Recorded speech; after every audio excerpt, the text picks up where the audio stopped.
trusted news source. This is Channel 8 News at 6. A sea of black is set to wash over Memorial Stadium for a Husker football game. I thought our fans rallied around it last year, so. There is nothing like it. Noise, energy, excitement, anticipation. This atmosphere is absolutely incredible. These fans have been in their seats for 90 minutes in blackout gear. And it is a sea of black as promised here at Memorial Stadium. Oh, you think darkness is your ally? The seats in Memorial Stadium are set to be engulfed in another blackout this season, and the team announcing a new set of jerseys for the occasion.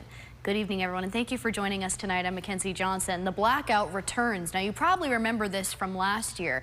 Just an incredible, eerie sight, Memorial Stadium. They have the end zones and even the end in the middle completely blacked out, the crowd drenched in darkness. Well, Nebraska football is going back to black again this year as they prepare for a spooky showing on Halloween. The big announcement is building anticipation for the season, which is now only 3 weeks away. Our sports anchor Nick Erickson joins us now with the details and what the new set of jerseys looks like. Nick? Yeah, Mackenzie, earlier this morning, the Huskers football page posted photos of their new blackout uniforms. Check this out. The pictures here on your screen showing off the new alternates. The Huskers are sticking with the Halloween theme as they will wear these on October 31st against Washington. Coach Rule this morning also commented on the jerseys. Certainly the recruits and the players like it, and looked like last year a lot of people liked it, so they look nice to me. But you know, like I said, I don't know much style-wise, so if the guys like it, then great. Man, did those blackout jerseys look good. And this will be the second annual year they have gone blackout in sixth in program history. Super excited to see these on the field turf come October. Coach Rule spoke earlier this morning about fall camp, so if you want to hear more from him, stay with us for the upcoming Sports Zone. For now, Mackenzie, back to you. All right, thank you.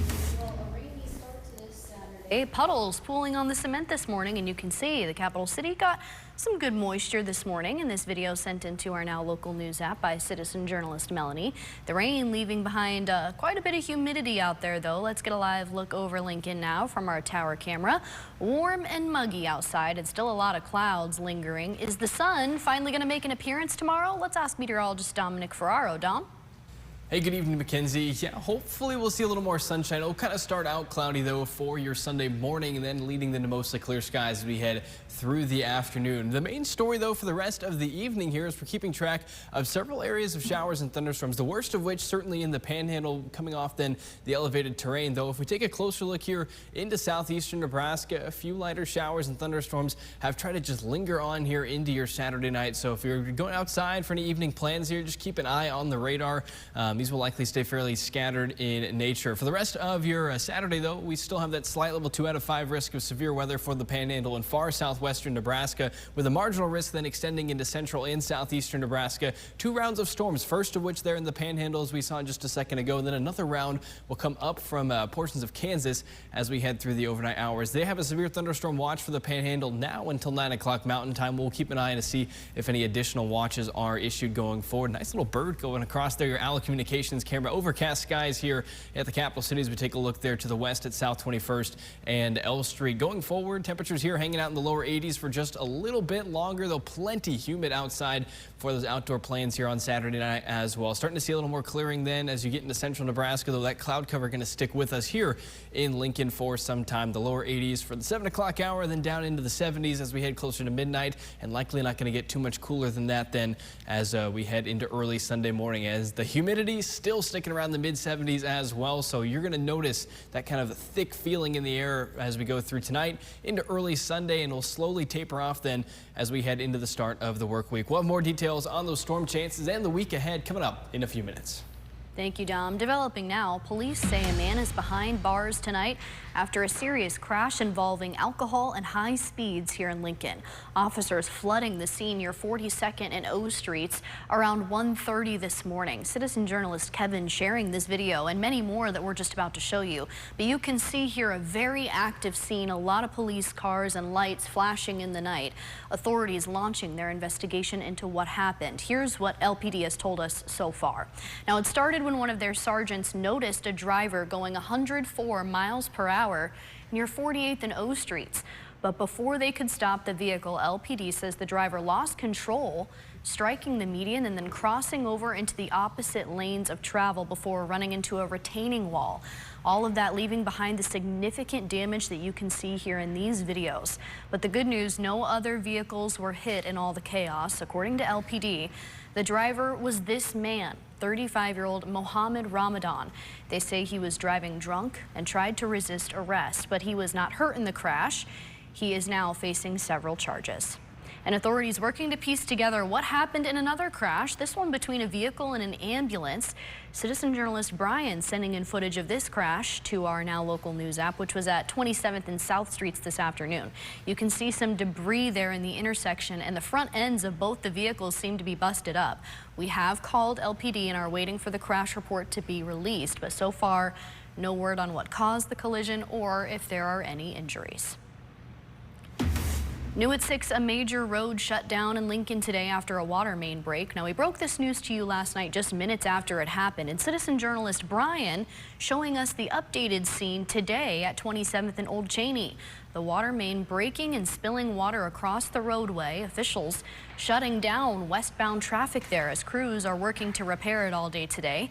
And let's take a live look at that area now. The eastbound lanes are all open according to LTU, but you can see maybe if they rotate the cameras. Yep, right there. You can see the road closed signs are up, and that's blocking westbound drivers from going that direction. LTU tells us the closure will be in place throughout the weekend and potentially part of the work week. Only on 8 tonight, runners racing to remember those who made the ultimate sacrifice. The Tunnel to Towers 5K bringing the community together in the capital city. The run through Mahoney Park honors first responders and military members who have died in the line of duty while also supporting their families. Our Channel 8's Emma Norwood spoke with the organizer about the run and its special meaning here in Lincoln. Nearly 200 people walking, running, and remembering.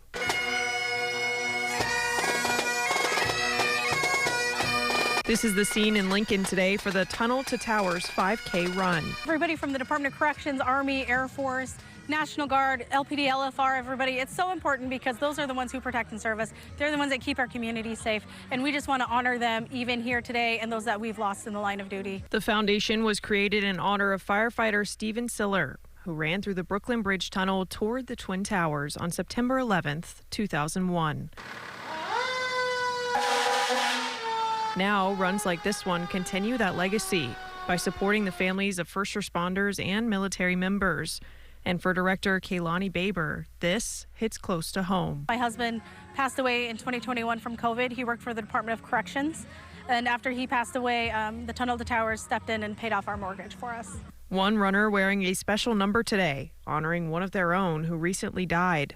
And showing the impact of this race goes far beyond the capital city. We had that officer in Crete wear that number, that significant number, 343, just to run in honor of Chief Young, who just passed away recently, just to honor him and to show that, you know, his legacy will carry on. So the 343, there's 343 firefighters that lost their lives that day on 9/11. And so the foundation really makes it a point to make sure that everybody knows that that number is significant. Lincoln Mayor Lyrian Gaylor Baird and Police Chief Michonne Morrow paying their respects before the race. And with so many joining in, it just goes to show how strong the community is. Reporting in Lincoln, Emma Norwood, Channel 8 News. Yeah, that's heartwarming. Thank you so much, Emma. Happening tomorrow, Lincoln's population is about to see a spike. That's because students are moving into UNL, into the dorms. Now, even if you don't know a student, it could be making an impact on traffic around town. So let's dive into what's going on.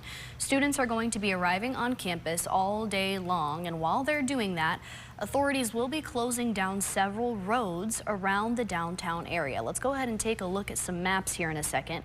Portions of 14th, Q, and Vine Streets will be closed to traffic, and they won't be reopening that area until Thursday after a majority of that move-in process is complete. So just make sure you know if you're driving through that downtown area. When we come back after the break, celebrating a century, which Lincoln school is hitting a big milestone today and how they're engaging the community on the big day. We'll be right back.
school is celebrating a big birthday. A middle school is crossing the century mark, and as the school year is starting up once again, they're looking back through the yearbooks at their history.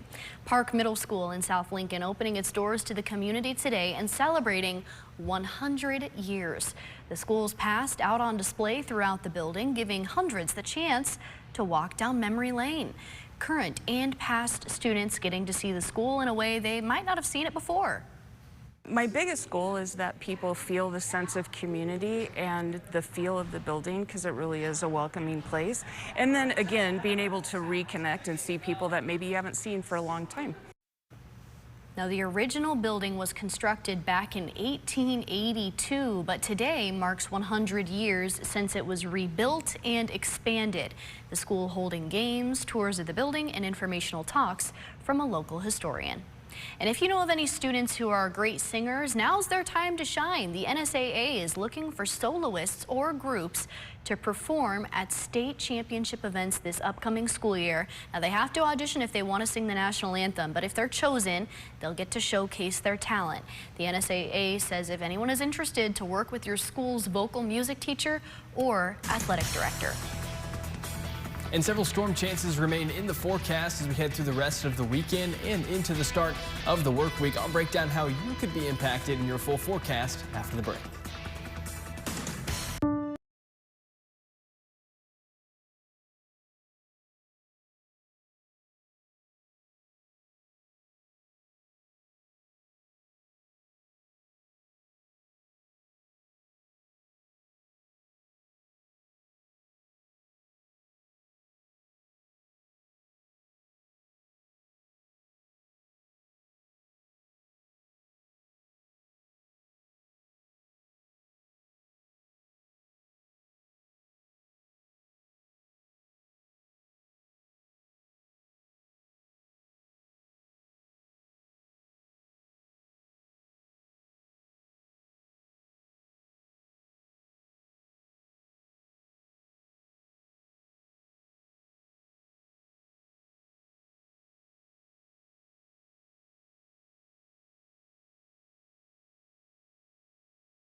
New details on a move by the Department of Transportation to improve the rail system here in our state.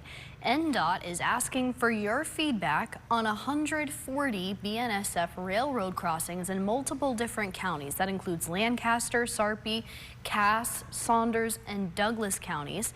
NDOT is asking anyone who uses these crossings to let them know which ones they think are dangerous, confusing, or maybe frustrating. And they're planning to use all of this feedback to adjust and improve those areas in the future. Now, your Storm Alert Team forecast with meteorologist Dominic Ferraro. Well, it is a bit of a muggy close then to your Saturday night, and that gives way then to several chances for showers and storms as we head into the overnight and into early Sunday morning as well. We'll be a touch cooler tomorrow. Unfortunately, it's going to take a little while then for some of that humidity to come down. I know I'm certainly just about tired of that myself, and we'll then turn our attention to another storm chance coming into the picture here for central and eastern Nebraska late Monday night and again into the day on Tuesday. As we take a quick look outside, though, on your ABC Seamless camera, North 48th and Cornhusker Highway. You're looking to the east, some cloud cover out there, and certainly then on the warm and muggy side to round things out. It's 82 here in Lincoln, 85 in Beatrice, the low to mid 80s for central Nebraska as well. 87 right now in the McCook area, and very much a similar story here into the low 80s for most of us. Aurora in the upper 70s. We'll have a look at why here, and that's because they do have a few lighter showers in the area, kind of giving some cooler air out there, and another one of those trying to come up then from northeastern Kansas,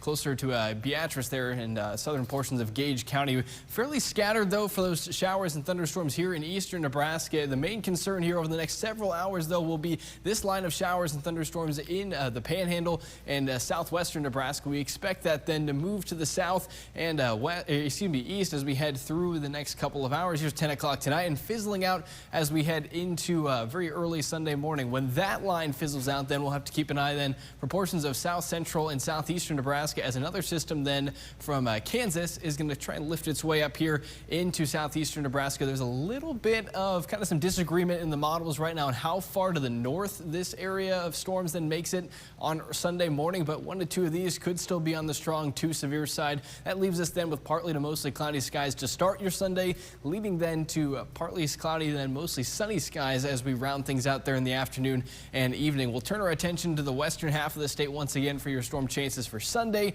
and then a better shot then as we head into Monday. And here, this is early Monday morning. Another line tries to just dive down here quick, but most of these models kind of fizzling that out here before it makes its way into our area here Monday morning into southeastern Nebraska. Here's a look at that severe weather threat. Ongoing storms right now. That's your slight level 2 out of 5 risk here in the Panhandle. That's where we could see scattered severe storms tonight and into early Sunday. As those fizzle out then, and we see additional storms come up from Kansas. That's why we're under that marginal risk here in the southeast Nebraska, and that includes us here in Lincoln. Better chances for that severe weather risk out towards the west than Sunday, but as we head into Monday, this is where things get interesting. Here's a Monday night into the day on Tuesday here. We have one round of showers and thunderstorms that tries to move to the south and east, and an additional round then that moves in behind that for far northeastern Nebraska, and that could have several impacts here for us in the eastern edge of the state and into western portions of Iowa for the start of your day on Tuesday. We already have a slight level 2 out of 5 risk for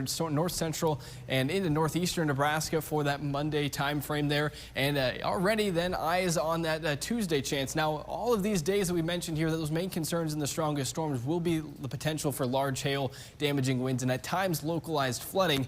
But as we already have an eye there on that Tuesday forecast, that's something we'll have to be aware of as we head into the work week. 70s and 80s for those high temperatures tomorrow. As we mentioned, just a touch cooler, but still a little bit on the humid side. Now, we will be back to the mid to upper 80s over the next couple of days. Those storm chances, though, not going anywhere through the week ahead, and something we'll have to stay up to date on going forward. Most definitely. All right, thank you, Dominic. Coming up in sports, our Nick Erickson gives us an inside look at Husker Fall Camp and checks in with a local high school football team ahead of the season. Stick with us.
Now, from the Channel 8 Sports Zone, powered by Green's Furnace and Plumbing, here's Channel 8 News Sports.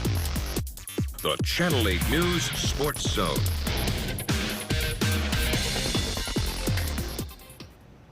Well, welcome into the Sports Zone, everybody. I'm Nick Erickson. Hope you all are enjoying your weekend and glad you all could be here. Well, this morning, the Huskers continued their fall camp with a scrimmage. Coach Rule said the team went through over 120 plays in different in-game scenarios, such as the goal line and 2-minute warning. With the season beginning September 5th against Ohio, the team will continue fall camp into next week. In preparation, Coach Rule says there's still work to be done. As I tell our guys, like, two things can be true. You know, they've done a nice job through 9 practices. They've come a long way. There's a long, long way to go. And so whether it's snap counts, cadences, shifts, motions, trades, communication on defense, that all will hopefully continue to improve each day. Rule says that heading into next week, the team will use its time to evaluate where they are depth-wise and execution-wise, continuing to get reps in before the exciting start to the 2026 season. And although the first week of school wrapped up yesterday, that doesn't mean that the work is finished for some. This morning, I had the chance to catch up with Lincoln North Stars team, previewing to what we could see out of them this season. Take a look. The Lincoln North Stars 2025 season ended with a playoff battle against Papillion La Vista South, ultimately losing the fight by only 1 point. Yeah, honestly, just how everyone felt. We were very disappointed, very heartbroken. You know, to lose by 1 or 2 points to the team that, you know, made it to state against Motor South it was a sad moment for us. But despite the devastating loss in the playoffs that ended their 2025 state championship hopes, the Class A team looks ahead to the 2026 season, not dwelling on past mistakes or shortcomings, but learning from them. We feel very confident heading into this season that experience, that heartbreak, that pain has built us for the moment for this season. Over the offseason, Coach Thompson focused on maintaining the team's identity, not losing sight of who they are despite the playoff loss. The team also worked on conditioning, roster reconfiguration, and play scheming to best fit the new squad. Thomas Fleming, a senior tight end and linebacker, says he was focused on his strength heading into his final season. I mean, I've been in the weight room every day. I don't remember a single day where I wasn't in the weight room this summer. And add that on with summer workouts and summer training, and I mean, here I am. The Chiefs today began their preseason at Arrowhead this afternoon. If you've been with us over the past couple hours, you were able to watch the preseason matchup against the Rams right here on ABC. Former Nebraska running back Emmett Johnson getting some reps in during the game today. The Johnson family making the trip out to Arrowhead to cheer on Emmett as he begins to make strides in his professional career. He looked good today, I thought, even though he had a touchdown, but it was later waved off because of a flag. Still good stuff from the young running back, and I'm sure everyone is excited to see how he does this season. Remember, you can catch all 3 preseason games here on Channel 8. Mackenzie, that's all I got here in the Sports Zone. Go ahead and toss it back to you. All right, thank you, Nick. Let's get our final check of the weather now. Dom? Yeah, it's going to be kind of a gloomy evening here the rest of the way. Still monitoring several chances for showers and storms as we take a look then at some cooler temperatures for Sunday. Humidity slowly coming down too as we head into the middle of the work week. All right, thank you, Dom. And thank you all for joining us. Have a good rest of your evening. We'll see you right back here tonight at 10 o'clock. Plan your next game night out or celebrate